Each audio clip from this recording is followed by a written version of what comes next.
Bismillahirrahmanirrahim. Assalamualaikum warahmatullahi wabarakatuh. Astagfirullahaladzim. Astagfirullahaladzim.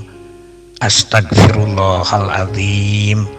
Alladzi la ilaha illa huwal hayyul qayyum wa atubu ilaih. La ilaha illallah wahdahu la syarikalah, lahul mulku wa lahul hamdu yuhyi wa yumit wa huwa ala kulli syai'in qadir.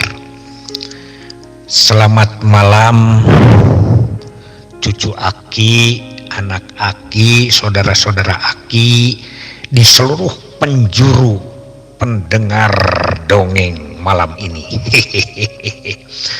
Alhamdulillah kita memasuki pertengahan bulan Ramadan tahun 1442. Duh diejah Bu Nani. Takut ini ya, takut salah lagi begitu. Tapi kita masih dalam wilayah pengampunan. Oleh karena itu mari kita beristighfar seperti Aki ajak tadi pada permulaan voice note ini. Setelah kurang lebih 15 hari kita berbicara tentang hakikat akidah yang memperkuat pekerjaan kita di Bangga Kencana ini, dari mulai kita mawadah, sakinah mawadah warohmah, terus bagaimana pandangan reproduksi sehat dan mengatur kelahiran, pendewasaan usia perkawinan, sampai kepada lansia dan lain sebagainya sudah dibahas. Nah, malam ini Aki ingin melihat kembali tentang pandangan Islam mengenai perceraian. Kenapa Ki ini disebut penting? Padahal ini sebetulnya sebelum bulan puasa sudah kita bahas pada saat tinjauan perkawinan dari masing-masing agama. Tapi sekarang ditekankan khusus kepada pandangan Islam tentang perceraian. Karena inilah yang disebut dengan bibit rurujit indung rurusuh. Kasang tukang atau latar belakang yang menjadikan bangsa Indonesia agak sedikit terpuruk karena kawin cerai. Gitu ya. Tong seriwayat cenaki eta si Kang Uci menikah ke hayang ngopingkeun Aki nyanyi. Karena Kang Uci kan baru bergabungnya seminggu kurang. Siap Kang Uci lah, nanti kita nyanyi ya. Karena si Kang Uci ini kan membuat rekaman-rekaman untuk nyanyian-nyanyian kayak gitu ya. Sekarang kita tinjau dulu tentang perceraian ini ya. Karena apa? Karena Aki suka memberikan, mengajarkan bahwa 4 ciri keluarga Indonesia yang membuat menjadi lemah. 1. Kawin muda. 2. Kawin cerai. 3. Kawin antara keluarga miskin dengan keluarga miskin. Dan yang terakhir akibatnya adalah beban ketergantungan tinggi. Itu ya. Nah sekarang kita mulai lihat.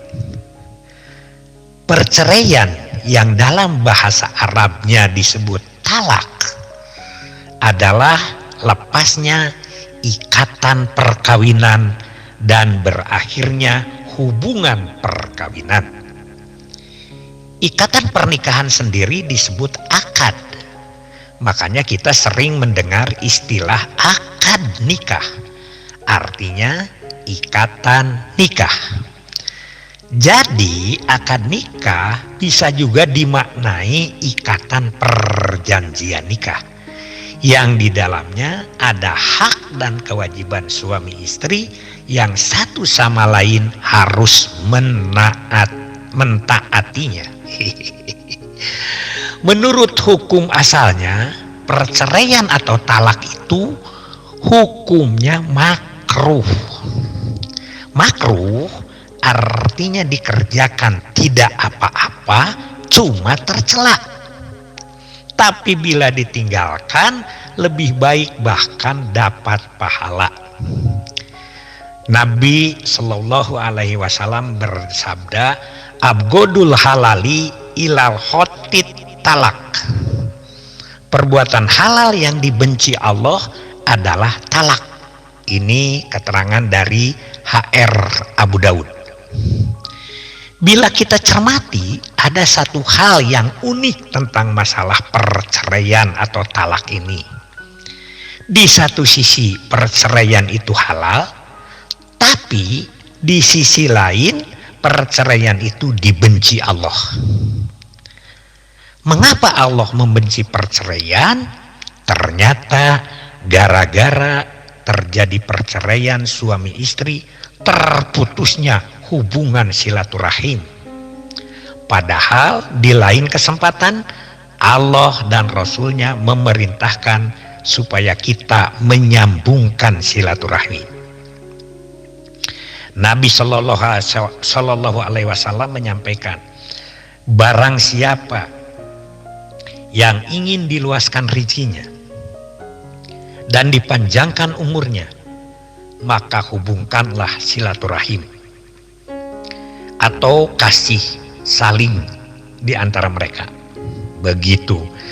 Dalam hadis lain, Nabi Shallallahu Alaihi Wasallam mengatakan, dua golongan manusia yang tidak akan Allah pandang keduanya dengan pandangan kasih sayang pada hari kiamat, yaitu orang yang memutuskan silaturahim dan orang yang buruk sangka terhadap tetangganya. Dua dah Kang Uci-nya HR Ad-Dailami begitu. Bila kita renungkan, memang sebetulnya dengan terjadinya perceraian maka akan banyak pihak yang jadi korban. Pertama, istri. Dengan terjadinya perceraian, keluarga akan berantakan. Istri akan kehilangan penanggung nafkahnya. Kehidupannya akan jadi tidak menentu.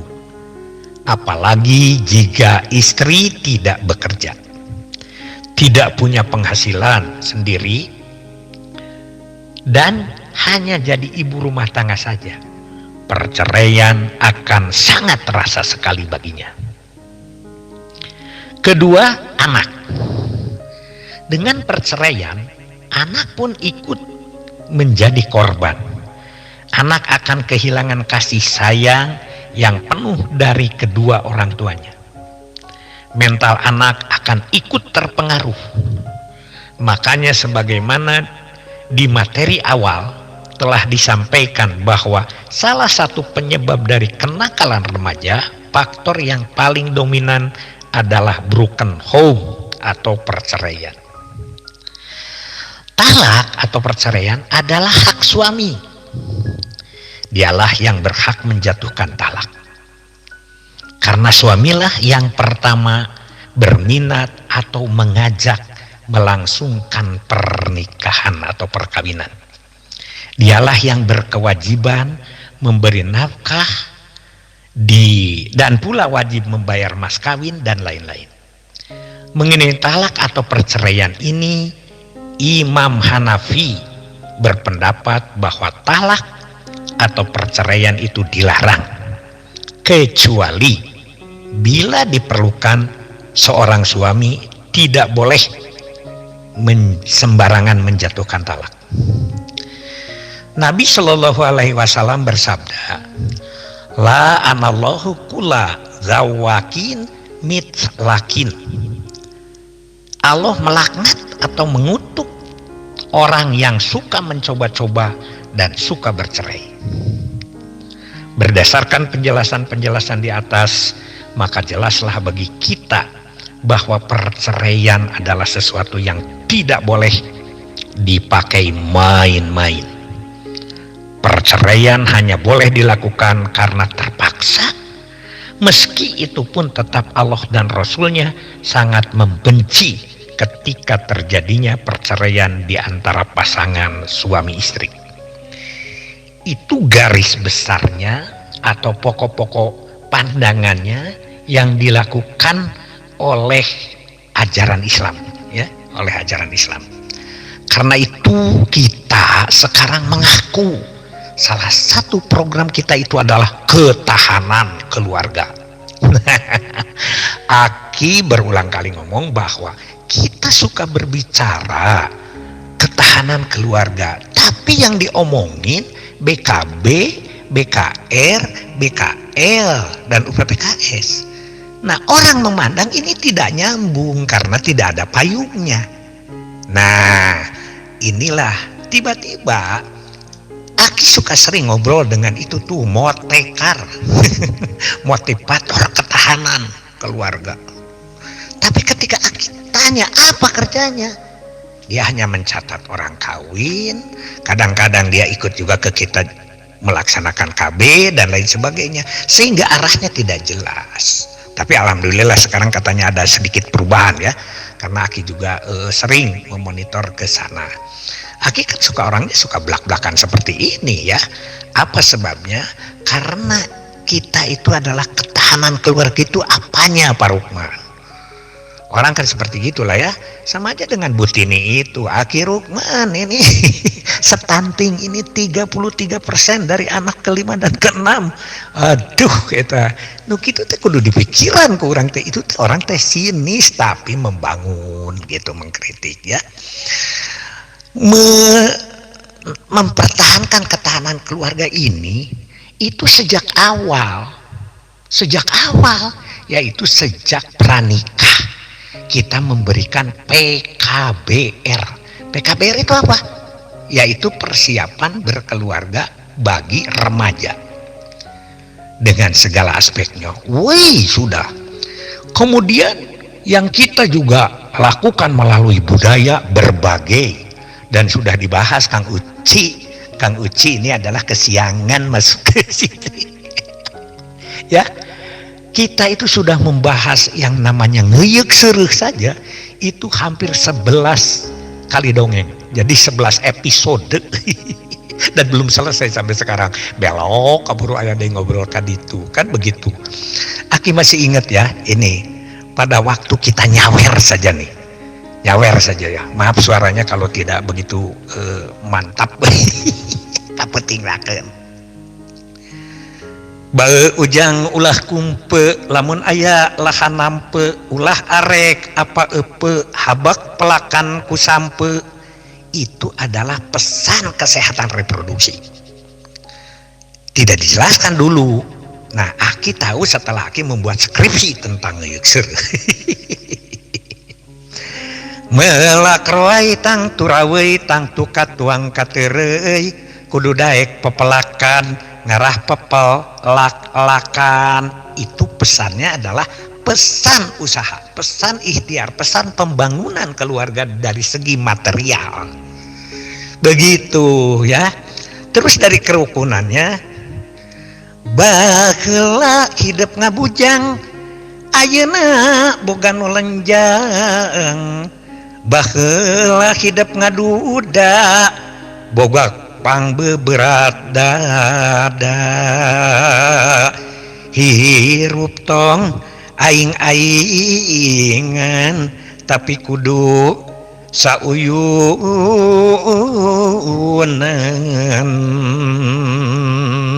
Nah, itu Kang Uci. Pandai bahasa di Kuningan mah nyanyi hari tangan berang gitu, nyanyi lagi jong dipersiapkeun atuh pan geus ngaleueut nanaon ya, ieu mah pan eungap keneh ku kolak. Si Aki betul-betul. Kemudian kita di doanya itu kan, itu di upacara-upacara itu tuh pan, jung jung jung jung numiang mangka apunjung mangka jumunjung papayung muga ginanjar nu agung. Itu menjulukan supaya dia sampai ke tempat yang lebih mulia. Itu ya Kang Uci ya. Itu harusnya dijelaskan gitu. Cuman dulu kan komunikasinya tidak begitu bagus gitu ya. Sungguh ini perapisan dia. Kendala. Ya mah permintaan si Kang Uci. Lalu dia kita itu kan mengantarkan tuh sampai gitu tuh. Jurut turun muruh padumukan sawur, brai gelar muka gelaring carita, tret nulis lalakon picaritaan, dat udat gerakan wiwitan jembar. Itu kira-kira ya. Terus netekan wur kembang wawangi sarining wangi, wur cai sumerep asih rarabi gitu. Jadi itu adalah untuk mulai kita memantapkan ya, kalau bahasa kiainya malah kita teh khutbah nikah gitu. Cuman beda tuh daya nama geus kaseret. Oh itu mah wah malah nepi ka kan dengan budaya mada yang nyebut haram sagala keun we, nah eta mah haknya masing-masing. Ngan lebah mana haramnya atau sebelah mana haramnya, Aki suka ingin bertanya kalau ada yang mengharamkan gitulah dengan kata-kata yang mulia ya. Dengan kata-kata yang mulia coba kita ya, di mana di kampung KB kan begitu kata-katanya ku Aki diawali dengan mun serangenge geus meletek, angin isuk nebak ririh, nitih wanci ngatik daek, nyawang alam lemah cai, tah didinya lengkob ngemploh, hejo lembok pepelakan, matak betah nu nyicingan, sungkan incah balilahan. Artinya eta teh ya apa itu kan lemah cai kita yang lengkop ngemploh. Siapa suruh di sana? Tidak ada yang nyuruh. Kampung-kampung maneh dicicingan sama kamu, yang enak tidak enak juga kamu, harus uruslah sama kamu. Kenapa harus diprogramkan oleh Pak Jokowi? Itu Aki. Jadi sekarang yang kelihatannya belum tersentuh itu adalah hatinya, sehingga di seluruh republik ini ada sedikit gagal paham pada 4 langkah pembentukan pertama. Sama dengan kita akan gagal paham bila kita tidak pakai payung tentang ketahanan keluarga ini. 17 menit cukup lah. Eta we heula malam ini ya Aki pura bener nih. Dekat tengah darna aja. Aduh makan apa ini sebetulnya, ada kan incu-incu Aki makan hamburger tidak ikutan. Kolak waluh lumayan hipu gitunya, dan banyak lagi yang sebagainya ya. Itu saja, mohon maaf malam ini, tapi dengan 17 menitnya ya geus lah 17 menit ya cukup gitu. Ya kepada kawan-kawan Aki, ada yang baru ya, selamat datang di dongeng ini. Ada Bulina ini juga salah satu kepala seksi di Kota Bandung. Barusan ada yang memperkenalkan diri yang punya proyek sedang melatih kampung KP, yaitu Bu Ani ya juga. Terima kasih. Inilah Aki-aki setiap malam begini saja terus, dan ini kepada kawan sudah berlangsung setahun lebih ya, karena dulu juga bulan puasa mulainya ya, mudah-mudahan setahun lah gitu. Alhamdulillah berhenti paling 1-2 hari begitu ya. Tadinya bulan ini sudah sepakat berhenti, banyak yang usul coba sekarang kita diskusikan tentang pandangan-pandangan Islami mengpeng bulan puasa terhadap pekerjaan kita yang ada. Insya Allah ya. Tadi juga Pak Dr. Dodo pagi-pagi sudah menyapa, katanya ya mengucapkan terima kasih, dikirim nggak tahulah soal itu dan lain sebagainya. Jadi kita mudah-mudahan semakin banyak yang mendengarkan ini. Ada juga grup Tasik ya, grupnya Ayi Ahmad dengan Dalduk Tasik, itu juga di-share beberapa tempat. Mudah-mudahan ini juga menambah wacana buat kita semua. Sekali lagi, Aki hanya ingin memberikan motivasi saja dari belakang. Sudah tidak kewenangan, sudah bukan pemimpin, sudah bukan pejabat. Jadi yang dia katakan oleh Aki sekali lagi adalah bukan kebijakan. Tapi mundina angin mah Aki menambah samara bumbu lah gitu, bumbu supaya angin ini ya ada tambahan kenikmatan yang lain begitu ya. Karena ternyata Aki lihat adalah sesuatu yang tidak tersentuh oleh kita, diingat lagi kemarin ya, yaitu dua, hati dan otak. Itu yang kita pelajarkan pada saat kita berbicara tentang lansia ya. Terima kasih. Billahi fisabilillah. Wassalamualaikum warahmatullahi wabarakatuh.